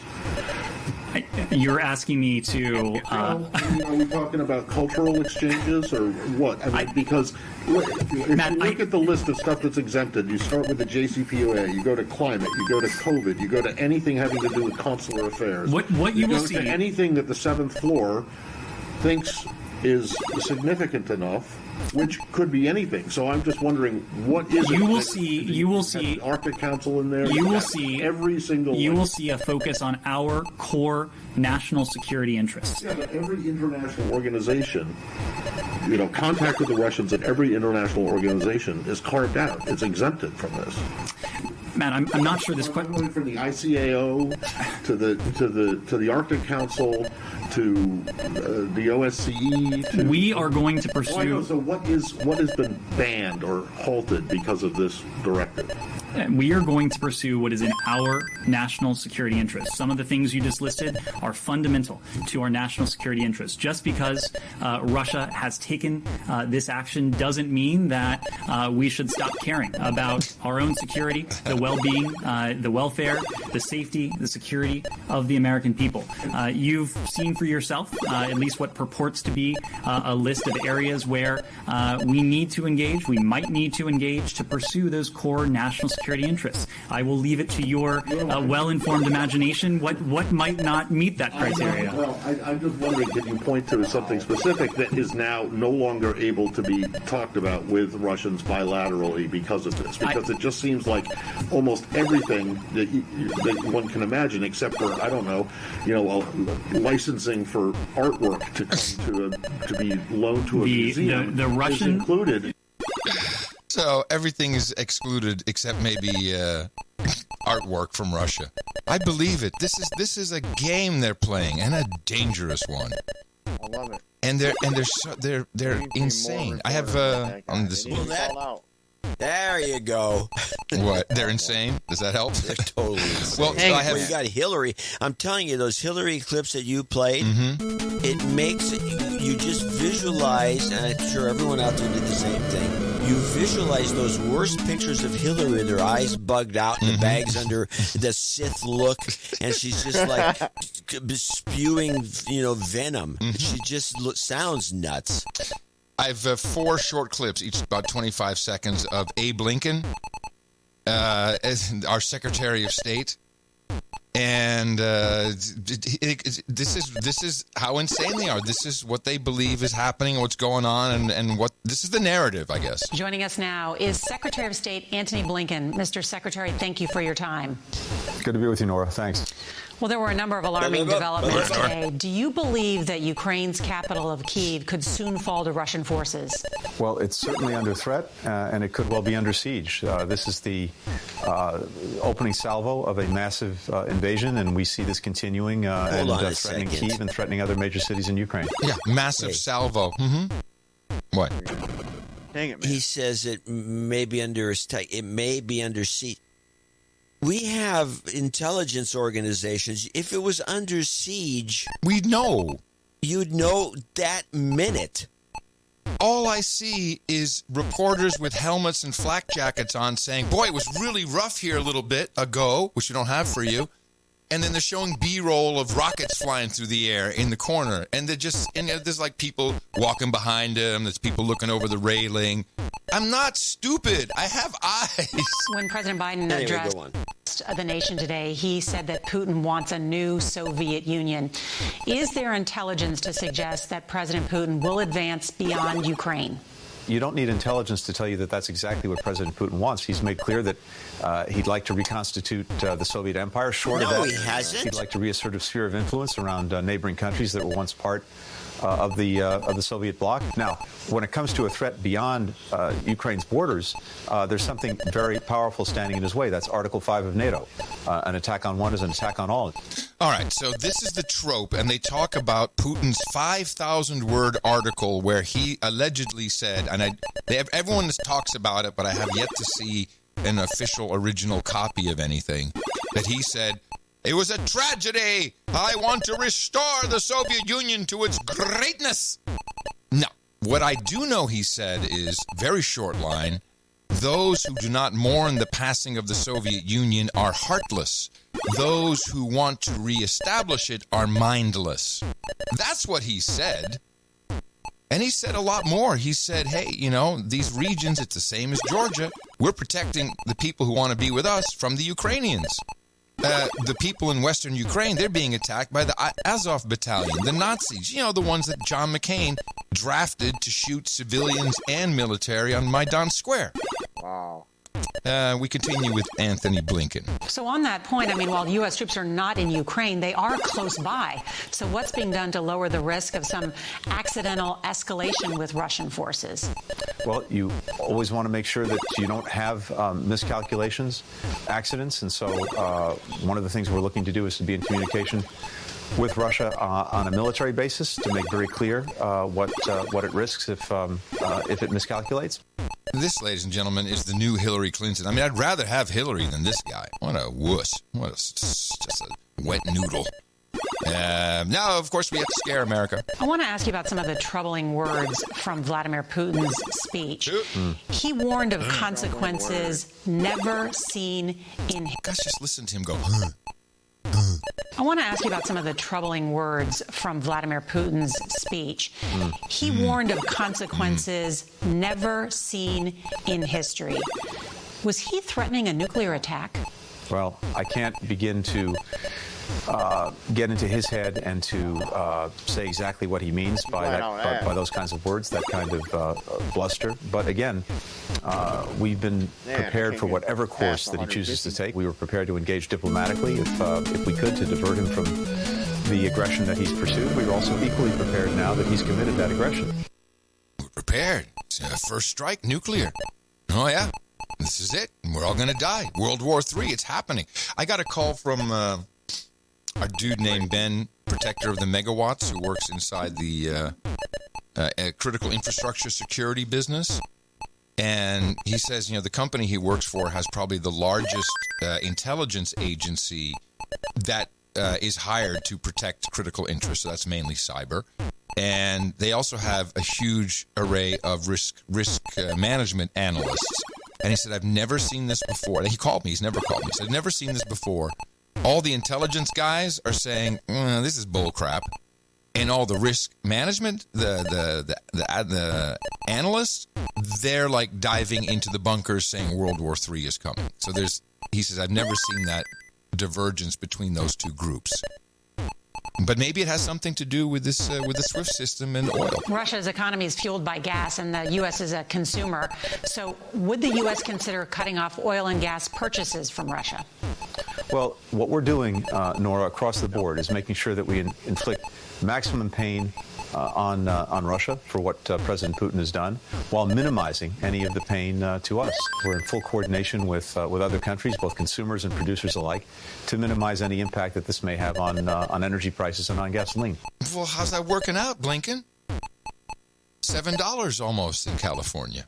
Wow. It's so bad, and I am so convinced that energy price, that they're going to price energy just off the radar as their plan for whatever change they might not make because they die because they're too old. I actually called my guy over the weekend, Greg, he's a blacksmith. I said, have you ever made a gasifier? And he said, oh crap, I was just about to call you. Look at all this stuff. I have plans and everything. And this came to me as, I have the generator, which runs on propane. I'm seeing everywhere, we should get rid of first of all, the greenies are after propane, but it's already $2 a gallon. Wow. It's crazy. The propane, so I have to fill up my 500-gallon propane tank, cost me $1,000. That could double. And I remembered a conversation from I was thinking steam engines. I've been looking at. I don't think the batteries is going to work. And we talked about gasifiers, about wood burning trucks, like 12 years ago. You remember that? Yep. And he's going to build me one. The gasifier where you burn wood, and it's going to. I think this is appropriate. And it's going to power my existing generator. If anything, I think you should power your truck. Well, and that was the second thing. I'm not going to wait to buy a flying car. I'm going to get an old flatbed Ford that has a tow hitch, so I can drag the burning system behind me and drive with it. Oh yeah, this is the way I've always seen you going out. Yeah, What do you mean going out? I don't want to die. I want to drive. Gasification systems are cool as crap, and we have so much wood around here. And he told me about a buddy of his who was actually done this with his truck, and he says, I can go about 15 miles on a dead cat. He said you could throw anything. You could throw anything in there. You could throw whatever you want as long as it can burn. Then you can drive on that. People got to look it up. Gasification. It was the Great Depression when they did this. It was usually it wasn't done in this country so much. It was done in Europe and other places during war times. Right. Yeah. Well, isn't that where we're at now? Well, according to this is all a psyop. No, we're not there. No, we're not even close. But we're there with the oil. We're there with the oil and the prices. It doesn't work out. Believe me. Okay. I you know what? I don't want the world to come crashing down, but I am preparing myself. Yeah, you are. Yeah, I sure am. Absolutely. Okay, let me get back to my RT clips because there's some good stuff. There's actually. When Blinken says it's irresistible. Once you've seen it, you can't not see Once Blinken. He says that we got to punish for Russia for what Russia did. What did Russia do? I'm asking you. What Russia did is in the narrative or for real? No, what did they do? But even in the narrative, what did they do? I'm just saying. I'm asking. They invaded Ukraine. To do what? What did they do? Did they kick anybody in the butt, or they shoot someone in the head? Well, no, I of course I saw that missile, but that nobody's questionable. Well, even you said Kiev airport was attacked, and that missile wasn't even. That was Lviv. Well, the Kiev airport, and then of course, since they never showed us one way or the other about the Kiev airport, they're talking about the Antonov. Mm-hmm. It was retaken somehow. So okay. So we don't get it. But what would logically happen is Putin would install a pro-Russian government. You know, they're they're accusing. Yeah, that's what they're saying. Is he's going to take it over. They actually have done something. Ooh, I got it in there. First of all, let's listen to this on RT. I'm going to find. I got the one thing here. Here's what they actually have done. This is RT News Tidbits. It shows a dam being blown up by Russian forces. It was built back in 2014 by Ukraine to block a canal supplying water to Crimea right after the region became part of Russia. Crimea had suffered severe water shortages ever since, but the Russian Defense Ministry says that supplies will soon be restored in full. Meanwhile, all is calm in the Chernobyl exclusion zone around the remains of the nuclear power plant. 2 days ago, it was taken under the control of Russian forces, and now Ukrainian and Russian forces are jointly together keeping it secure. The facility's safety personnel continue to serve there, and radioactivity levels are reported to be normal. Ooh, I read it, and I have a quick clip from a TikToker about the dam, which has some extra info. Why would Russia want to invade Ukraine? My take is not what you think. This is the northern Crimean Channel, which runs from the Dnieper River all the way to the eastern point of Crimea. Completed in the 1970s, it provides about 86% of the fresh water to the peninsula. But following the Russian annexation of the Crimean Peninsula in 2014, Ukraine turned off the flow of water by constructing a dam. This effectively killed agriculture in Crimea as the cultivation area shrank by 90% in just 2 years. Additionally, this resulted in severe water shortages, with water only being available for a few hours a day. While Russia invested billions into Crimea, this will not fix the water issues. Recent groundwater projects are starting to run dry. Russia repeatedly applied pressure on Ukraine to reopen the northern Crimean Channel, and even threatened to use military force in 2017 if Ukraine doesn't comply. Letting the Crimean population of 2.5 million people go thirsty is not an option. This conflict is not about gas, but water. I'm surprised we missed it, because that to me was like, holy crap. I didn't know any of that was going on.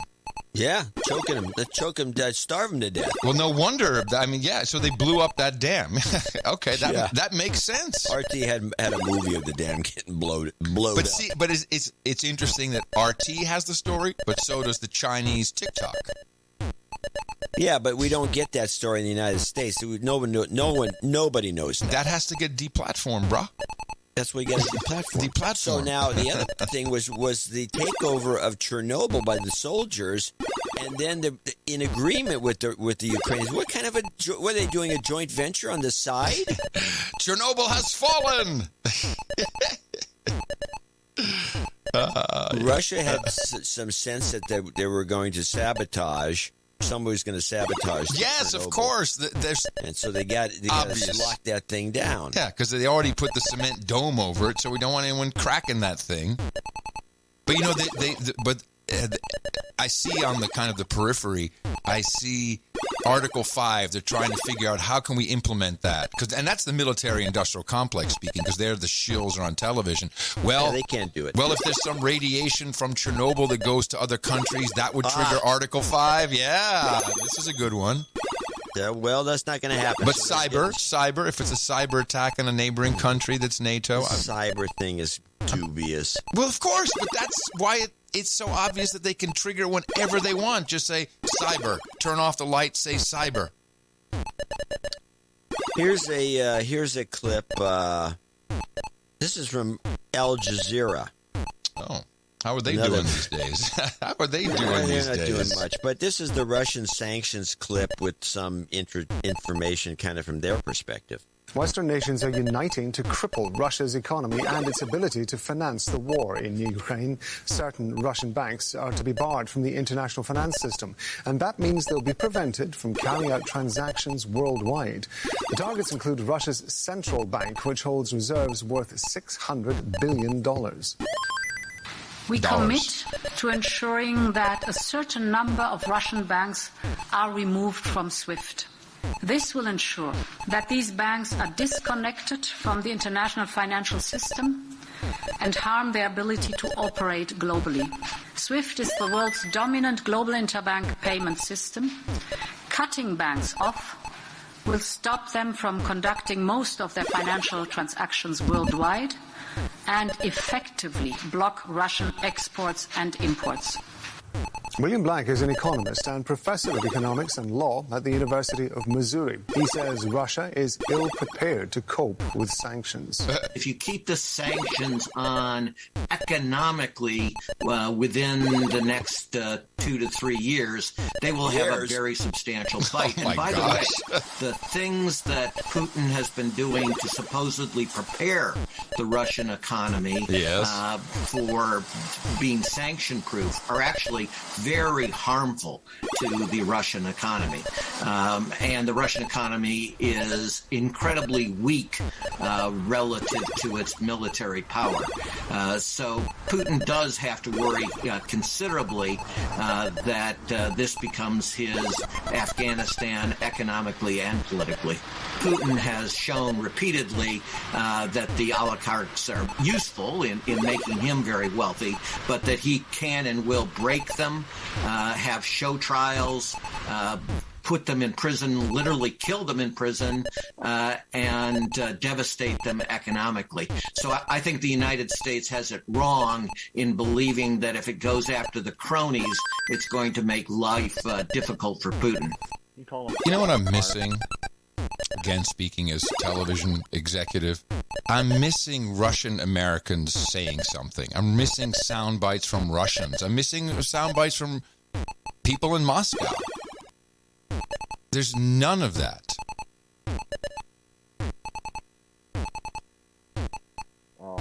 There's quite a few on the CNN reporting. They have quite a few of sound bites from Ukrainians in America. Yes, they're protesting. They're at the White House today, protesting. They're all over the place. Yeah, and they got those sound bites, but they don't have sound bites from the average Russian. I got a note from an average Russian. So Gene, he just gave me an update. The European Union has now announced they are banning Russia Today, Sputnik, and their subsidiaries. The European Commission chief also said the bloc will be shutting down its airspace for all Russian-owned, Russian-registered, or Russian-controlled aircraft. The ban of its skies will include passenger jets and private jets. They mean business, man. Yes, sounds like it. I like it. Back to Al Jazeera. Yes. We'll go with there's your Ukrainian rundown. This is the Al Jazeera's look at this. Hold on a second. Whoa! Good one. The moment a missile slammed into an apartment block in the south of the Ukrainian capital, Kiev. The attack's evidence, say the Ukrainian authorities, of Russia's willingness to hit civilian targets. We managed to escape. We were in kitchen. We were lucky. It was a direct hit in a living room. My wife and the elder child have their legs broken. Our young child was taken somewhere by rescuers. Ukraine's president had warned of a difficult night, and for many it came. This, the aftermath of fierce fighting close to people's homes. The Ukrainian army said it had destroyed a Russian military convoy trying to enter the city. Volodymyr Zelensky affirmed Kiev was still in control of the capital and surrounding cities.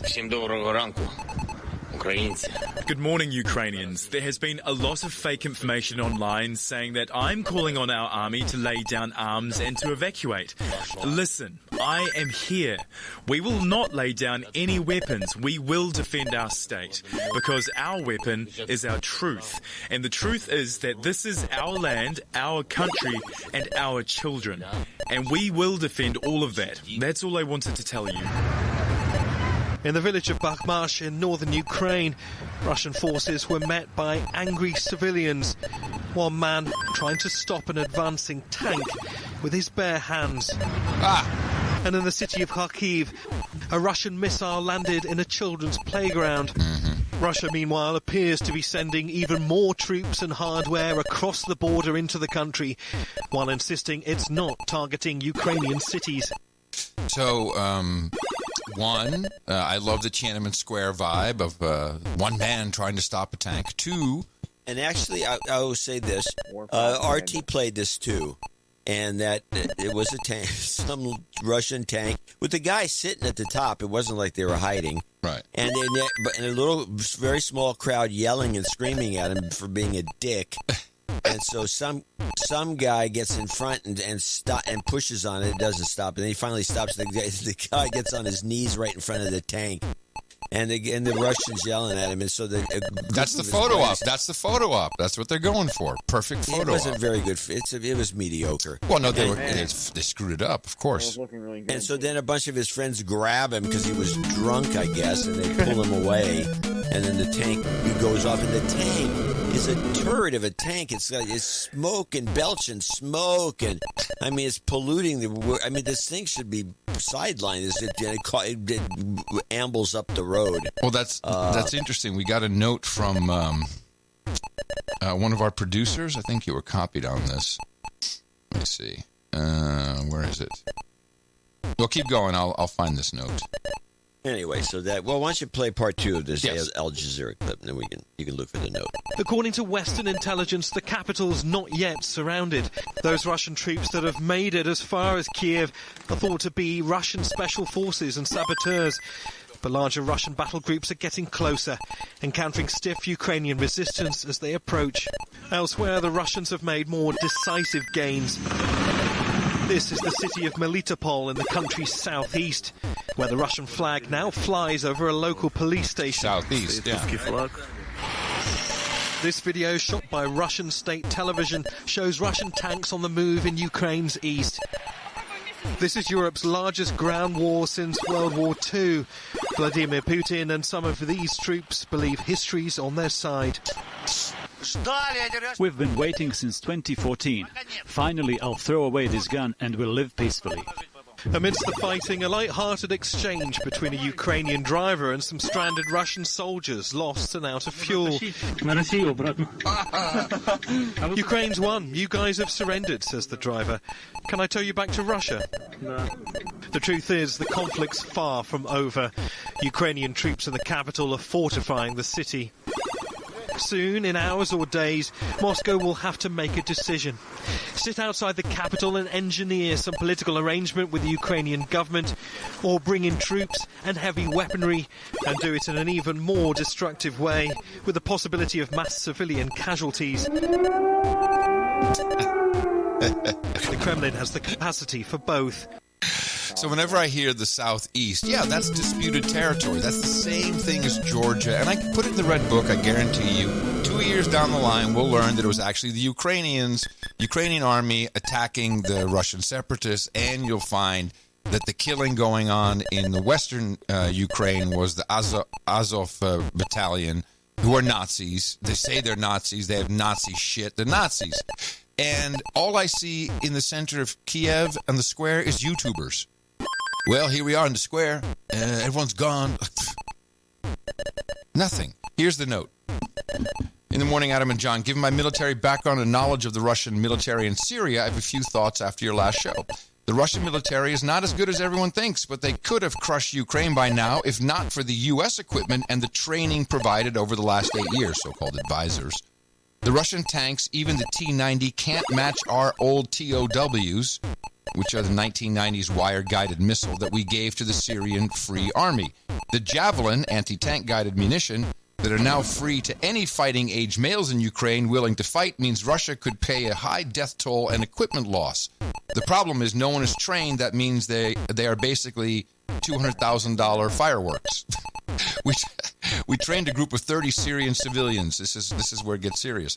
Farmers, smugglers, criminals for 3 months. We watched in real time as they tried to assault an ISIS-controlled town. The group was quickly pinned down with enemy fire, killing about 5 in the first burst of fire. Within 20 minutes, we watched another 10 to 15 get shot or wounded. The remaining men managed to get a few of the wounded out. Only 7 survived the night. Later, we watched 3 ISIS fighters appear and shoot all the bodies, got into a truck and drove away, and a hellfire ended them shortly after. Civilians with military equipment are just cannon fodder against any trained military men. It's a waste of money helping the military-industrial complex make more money. Yep. It's totally, and the shills are out there. Here is, I'm going to play this one. Former CIA agent, General Jack, what's his name? Oh, this is a different guy, Jack Keane. And he's blinded by his inability to see the determination and resolve of the Ukrainians, who will eventually become his worst enemy, the Ukrainian people. Remember, it was the Ukrainian people that ran Yanukovych out. Yeah. They didn't fire at him. They ran him out by demonstration. He fled to Russia. The same people we're dealing with here 8 years later, whose resolve is actually more determined than it was 8 years ago. Yes, eventually he will collapse this government. He will put a stooge in to take its place. But he will have to occupy the country if he wants that government to stay in power. And I hope the Central Intelligence Agency provides assistance to the Ukrainians covertly to assist them in overthrowing that stooge government. Because it worked so well last time. It's fantastic. He's basically saying we need another Maidan. Let's get out there. Let's do what we did last time. That was great. So the guy who was at the London University, I think we had a clip of him who kind of soft pedaled what was going on and said that was in the Georgia situation was the Russians coming in to move these guys out of this area and then leave right away. I think we're seeing a duplication of that. They're going to blow up that dam, protect the Chernobyl, probably blow some other things up that they need to blow up, and then why not? Well, you're there, and then leave. I think they're going to be gone by July. Oh, I possibly. I don't know. But would they stick around for? There's not. I mean, it's not like what. I still don't understand. You know, except for blowing up the dam and a few other things they need to do. I don't see why they're there. Well, the result was predicted. By the way, they have been trying to get negotiations started. The Russians have, which jacked up the stock market. But the Zelensky guy won't do it because we haven't given him the go-ahead, apparently. I'm all in on the idea that they're just a vassal state of the United States. So unfortunately, by dropping AK-47s, by all of this talk, by all of the nonstop M5M, like, oh yeah, look at the Ukrainians, they're not letting that evil Putin take their country. They're going to kill themselves. This is pretty much what our military analyst producer says here. It's like, this is a very bad idea. And in 2015, after the Maidan F the EU, where the U.S. under Obama installed a total puppet government, there was... and the joke of it, of course, the puppet government was voted out in favor of a comic, a stand-up comedian. John Mearsheimer is a political scientist, and he held a speech in 2015, and here's a little bit of it. But I actually think that what's going on here is that the West is leading Ukraine down the primrose path, and the end result is that Ukraine is going to get wrecked. Rubbilize! And I believe that the policy that I'm advocating, which is neutralizing Ukraine and then building it up economically and getting it out of the competition between Russia on one side and NATO on the other side, is the best thing that could happen to the Ukrainians. What we're doing is encouraging the Ukrainians to play tough with the Russians. We're encouraging the Ukrainians to think that they will ultimately become part of the West, because we will ultimately defeat Putin and we will ultimately get our way. Time is on our side. And of course, the Ukrainians are playing along with this. And the Ukrainians are almost completely unwilling to compromise with the Russians and instead want to pursue a hardline policy. As I said to you before, if they do that, the end result is that their country is going to be wrecked. And what we're doing is, in effect, encouraging that outcome. I think it would make much more sense for us to work to create a neutral Ukraine. It would be in our interest to bury this crisis as quickly as possible. It certainly would be in Russia's interest to do so. And most importantly, it would be in Ukraine's interest to put an end to the crisis. Thank you. Yeah, great idea, but no. Ladies and gentlemen, it is time to Rubblize! Rubble on the double! Who was that guy? That is Mearsheimer. Hold on a second. His name is... the whole speech is interesting. John Mearsheimer. Oh, yeah, the professor. Professor, yeah. Yeah, he has a lot to say about Ukraine. He does. And he's right. That was the only sensible thing I've heard in the series of clips we both played in terms of, like, some realism. I really miss Professor Cohen. Yeah, it's too bad. That guy, man, he would have... Well, he would have been an RT and unseen, of course. I only have a few more. If you got anything else before we... I got a few. I don't have the one I wanted. I seem to have got lost in the shuffle, which is how about the thermobaric bomb that they're supposedly bringing in? And oh, gosh. No, I missed that story. I do have an RT clip I want to play, which is the idea that... you realize you're now giving aid and comfort to Putin by playing these RT clips. I'm playing these RT clips because they're giving us information we're otherwise not getting. Yeah, that's not... In America, that's called aid and comfort. That Ukraine's not a bunch of innocents, sitting there, especially those Nazis you talked about. Yeah. But they've been shelling Rostock, which is on the other side of the border. They've been shooting it. And they're not a pounding away. But wait, who's shooting? Who's shelling? The Ukrainians are shooting into the Russian homeland. Yeah.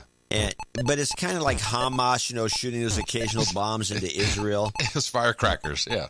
Firecrackers. And I got a little clip of it. This is a guy that's reporting on it, that's shelling on Rostock. Okay. Hold on. Where is Rostock? That's southeast?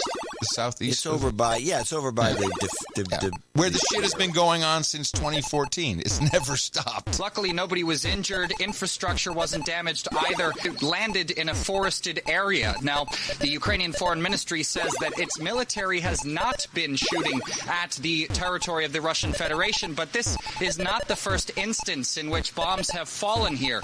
Yesterday, in this very same region of Rostov, at least 14 artillery strikes took place on border areas within the region. And right after the beginning of the Russian military offensive, there were other such instances. In Bryansk region, there was shelling there where houses were destroyed and 3 people were injured. The same thing happened in Belgorod. Infrastructure was damaged, shelling happened, and 3 people were also injured there.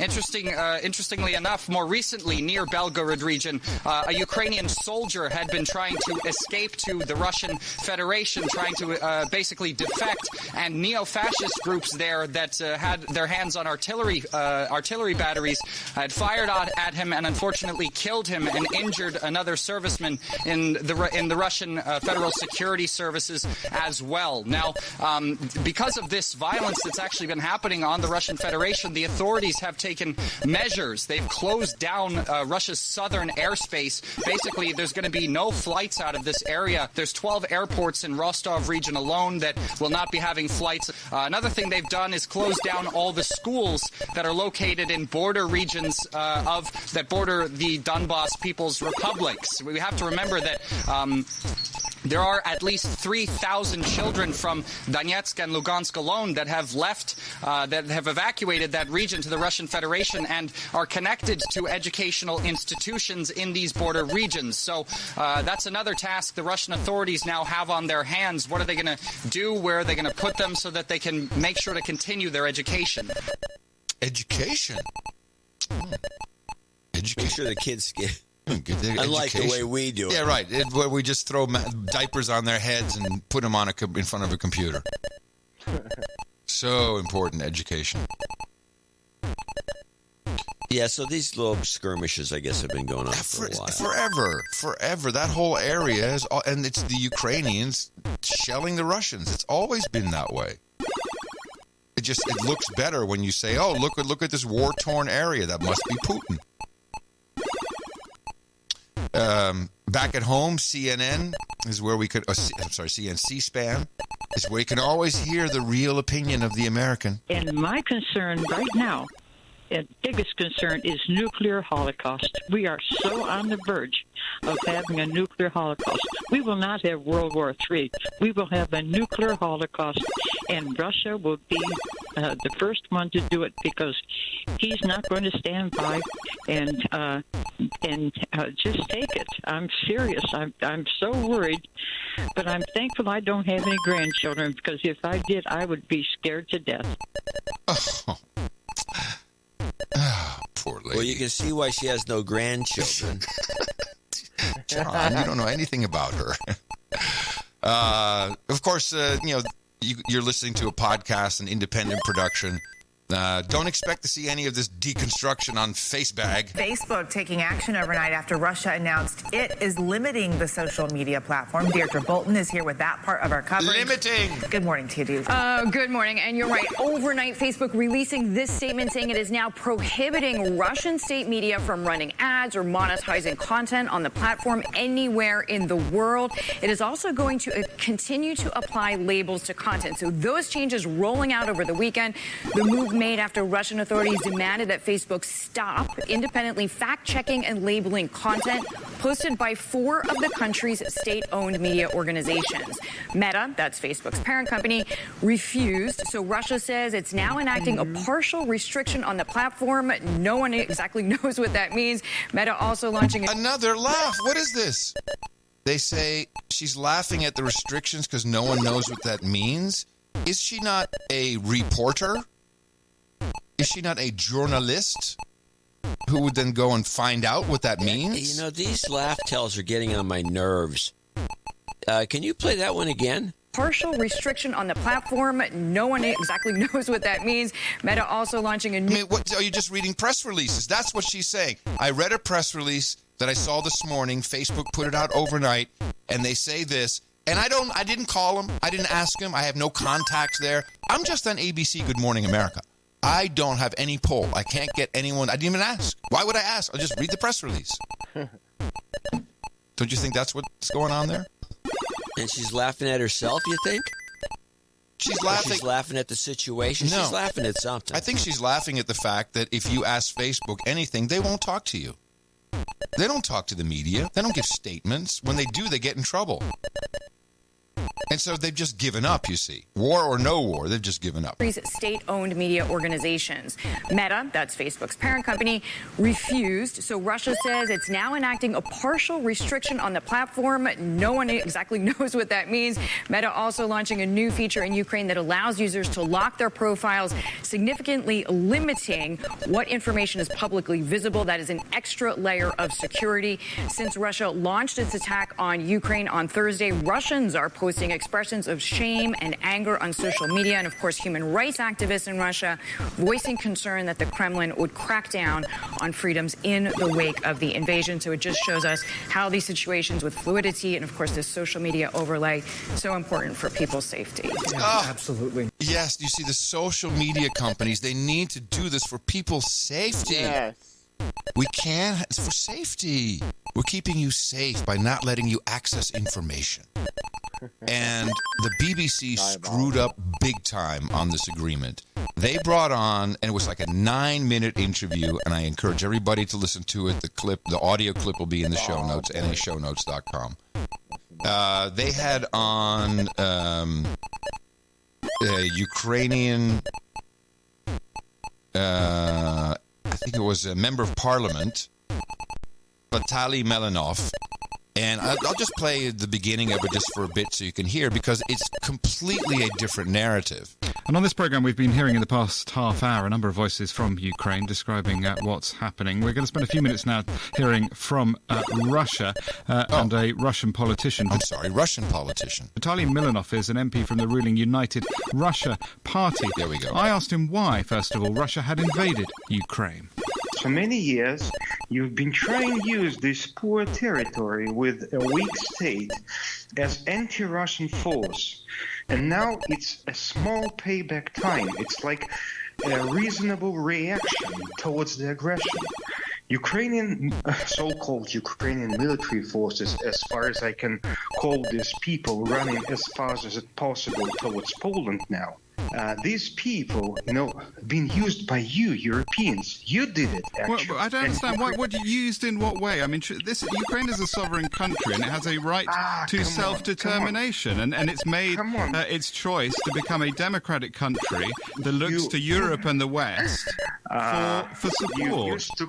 You used to call Ukraine as a sovereign country only when it's important to call them sovereign. But you're making it sound like it's a sort of puppet government of the European Union. When yes. What it looks like is about to happen is that Russia wants to create a puppet government in Ukraine.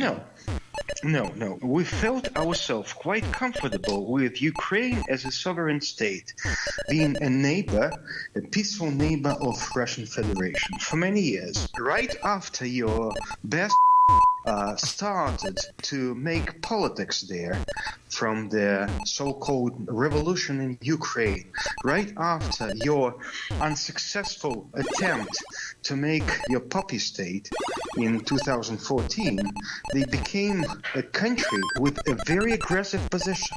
For 8 years, this bullshit. Please, sir, can we just keep the language clean? Are you saying that this is all Europe? You want to hear more? Yeah. Europe and Washington's fault?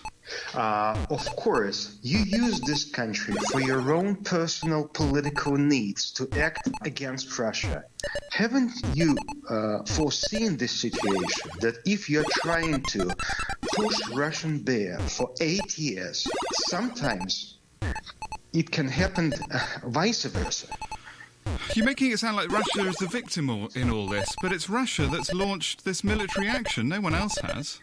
Russia is sending pigeons of peace over Ukraine because I think that most of Ukrainians are dreaming to kick out Zelensky and all your advisors sent by UK and European Union and United States. People voted for President Zelensky. Isn't that what Russia really hates? The fact that Ukraine is a democracy and has decided not to throw in its lot with Russia, but actually with the West. And Russia doesn't like that. People in Donbass and Lugansk, they have voted officially by absolute majority to go out of Ukraine. Why don't you give them a chance to go out of this country? Well, did we see that vote? Did we know that took place? Did they have some referendum? That was suppressed. Well, we're going to do know anything about a little bit of a stoppage here. Well, it was suppressed. Why would you want to know? Yeah, of course.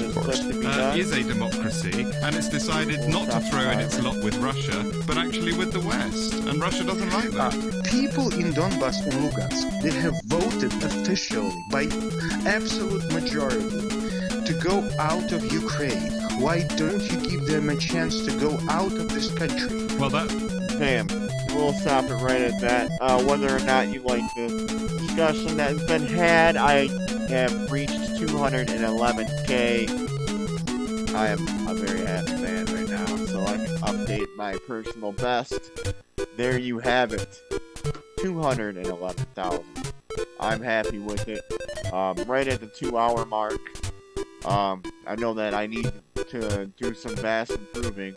Starting off at level 9, I've been a little bit more successful in scoring more points.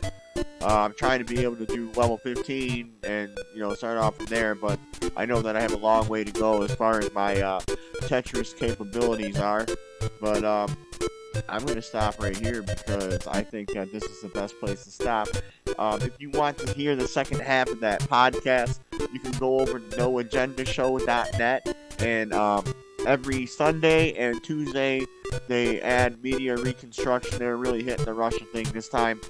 They have a whole bunch of different subjects that they talk about, and it's free for me to be able to stream it. They don't care that we do it. So there is that. Like I said, 211K, I'm happy.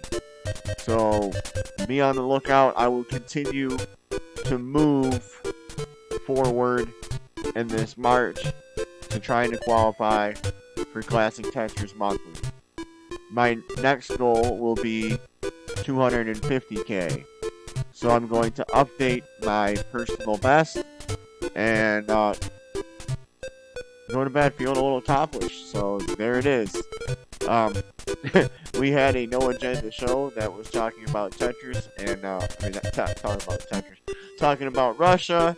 Tetris came from Russia with love. I'm not gonna verbalize what my opinions are. The only thing I'm gonna do is listen to the podcast because it's funny and I enjoy it. So there's my take on that. I know there's a lot of touchy subjects on there. I know some of the stuff that they've said may be cringy to some people, but in the end, something I enjoy and I think that I would share with everybody else. Thanks to everybody who stopped by.